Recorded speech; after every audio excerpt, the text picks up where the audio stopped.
अस्सलाम वालेकुम, welcome back to my YouTube channel. आज की वीडियो में जो लेक्चर हम स्टार्ट करने जा रहे हैं यूनिट को, वो है unit number 5 which is research tools and methods.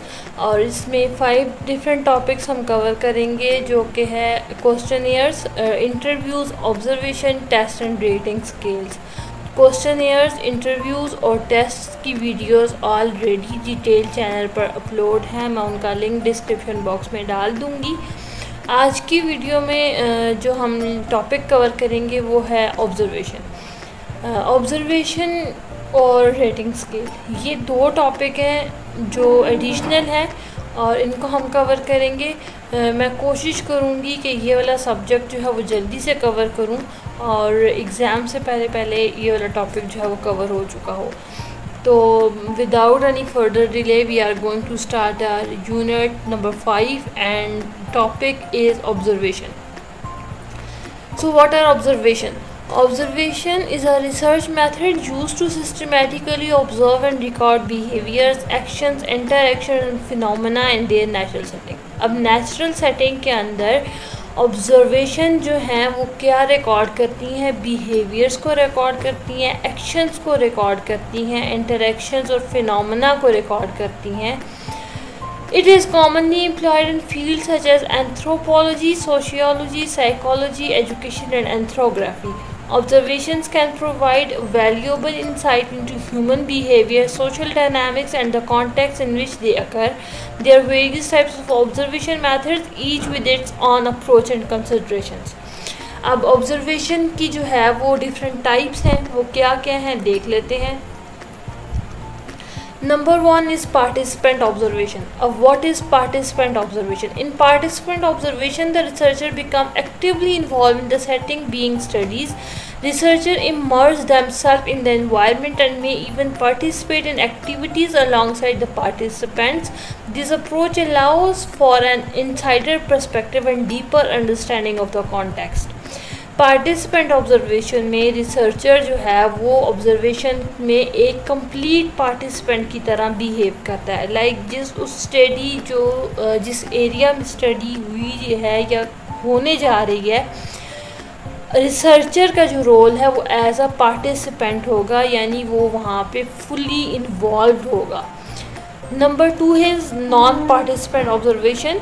The non-participant observation involves observing without direct participation. Researchers remain outside the setting and do not engage in the activities being observed. This approach can reduce bias but may limit the depth of understanding.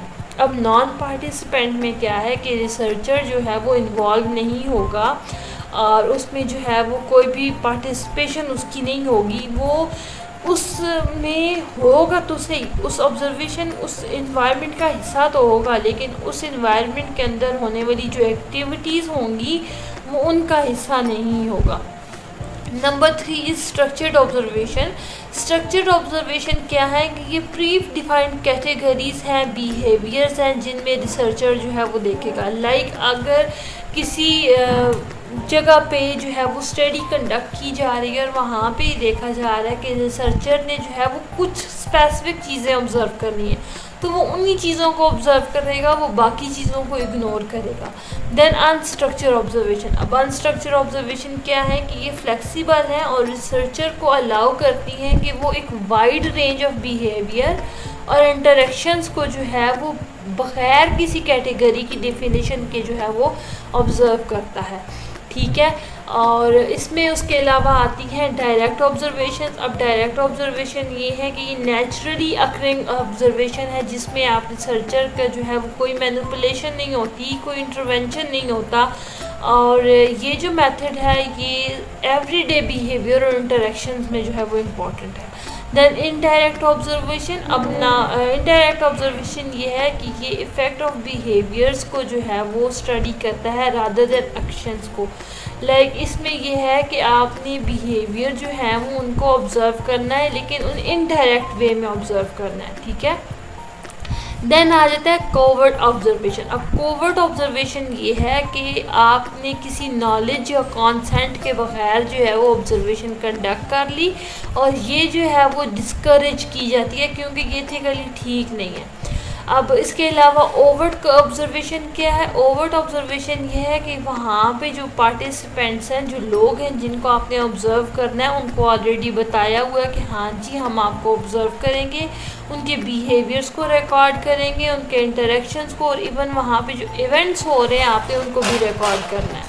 कुछ की considerations को जिस वक्त हम observation को as a research method use करेंगे, तो सबसे पहले रिसर्च ऑब्जेक्टिव्स देख लेते हैं। अब रिसर्च ऑब्जेक्टिव्स ऑलरेडी मैं डिस्कस कर चुकी हूँ कि ये रिसर्च ऑब्जेक्टिव्स और क्वेश्चन जो हैं ये टाइप ऑफ ऑब्जर्वेशन मेथड को उस वक्त चूज़ किया जाता है जो उस रिसर्च ऑब्जेक्टिव और क्वेश्चन के साथ मैच कर रहा हो। देन आपने पार्टिसिपेंट्स की सिलेक्शन उस वक्त करनी है कि आपने किस सेटिंग में डेटा ले रहे हैं, वहाँ के पार्टिसिपेंट्स का क्या फोकस है और आपने उनमें सैम्पलिंग किस तरह से की है। Then ethical consideration. अब इथिकल कंसिड्रेशन ये है कि आपने जो पार्टिसिपेंट्स हैं, जिस एरिया में आपने जो है वो ऑब्जर्वेशन करनी है, उन पार्टिसिपेंट से आपने ऑलरेडी जो है वो कंसेंट ले लिया है, आपने उनसे पूछ लिया है कि हाँ जी हम आपको इस सिचुएशन में ऑब्ज़र्व करेंगे। अब ऑब्ज़र्वर का रोल भी बड़ा इम्पोर्टेंट है, वो ये है कि आपकी जो प्रेजेंस है उस सेटिंग के अंदर, उसमें आपकी इंटरफेरेंस बहुत कम हो, आपका बिहेवियर बड़ा नेचुरल सा होना चाहिए, जो आपका नेचुरल बिहेवियर है, ये नहीं कि आप एक्ट कर रहे हैं वहाँ पे। देन आपने ऑब्जर्वेशन नोट्स देख लिए कि आपने डिटेल और सिस्टमेटिकली और एक्यूरेटली जो है वो नोट्स बनाने हैं और उनके इंटरेक्शंस को, उनके कॉन्टेक्स्ट को, जो उनकी रेलेवेंट डिटेल्स हैं उनको आपने कंबाइन करना है। देन आपका एनालिसिस जो है वो भी जो है वो क्वालिटेटिव एनालिसिस जो है उसमें कोडिंग होगी, थीमेटिक एनालिसिस होंगे, कंटेंट एनालिसिस होंगे, पैटर्न्स होंगे, इनसाइट्स होंगी। Then it's a terminology which is triangulation. अब ट्रायंगुलेशन क्या है कि डेटा की कलेक्शन के टाइम में, कुछ इंटरव्यूज़ के टाइम में आपको कुछ टाइम पे ऐसे लगेगा कि एक ही चीज़ बार बार रिपीट हो रही है, एक ही चीज़ बार बार सामने आ रही है। वो जो पॉइंट है वो ट्रायंगुलेशन का पॉइंट है, और ये जो टर्मिनोलॉजी हम क्वालिटेटिव रिसर्च में यूज़ करते हैं। उसके बाद जो है वो रिफ्लेक्सिविटी क्या है, ये जो है वो आपके बायसनेस, अजम्पशंस, परसेप्टिव्स जो हैं वो आपके ऑब्जर्वेशन को इन्फ्लुएंस ना करें। देन टाइम एंड ड्यूरेशन भी बड़ा मैटर करता है कि आपने कितने टाइम में जो है वो ऑब्जर्वेशन की है। जितनी टाइम आपको दिया गया था आपने क्या उसी टाइम में जो है वो ऑब्जर्वेशन की है, लेकिन अगर आपने उससे ज़्यादा टाइम ले लिया तो फिर आपके पास यहाँ पे आपका फ्लॉ है, ठीक है। देन आपने देख लिया कॉन्टेक्सचुअलाइजेशन। अब कॉन्टेक्सचुअलाइजेशन क्या है, ये वो बिहेवियर है जो सेटिंग, कल्चर और पार्टिसिपेंट का जो बैकग्राउंड है आपने जहाँ पे लिया, वो आपकी वजह से जो है वो इंटरप्रेट ना हो, वहाँ पे कुछ ड्रा बैक्स ना हो, आपकी वजह से उस सेटिंग में जो है कोई इशू ना हो। ऑब्जर्वेशन जो है ये रिच होती है, कॉन्टेक्सचुअलाइज डेटा होता है, और डीपर अंडरस्टैंडिंग जो है वो ह्यूमन बिहेवियर की या सोशल फिनोमेना की जब हम देखते हैं तो हम ऑब्जर्वेशन को यूज़ करते हैं। अनाउंस कर दूं कि सिर्फ 5 स्टूडेंट्स की सीट्स जो हैं वो हमारे पास रिज़र्व रह गई हैं। इसके अलावा अगर आप पेड नोट्स देना चाह रहे हैं तो वो ले सकते हैं।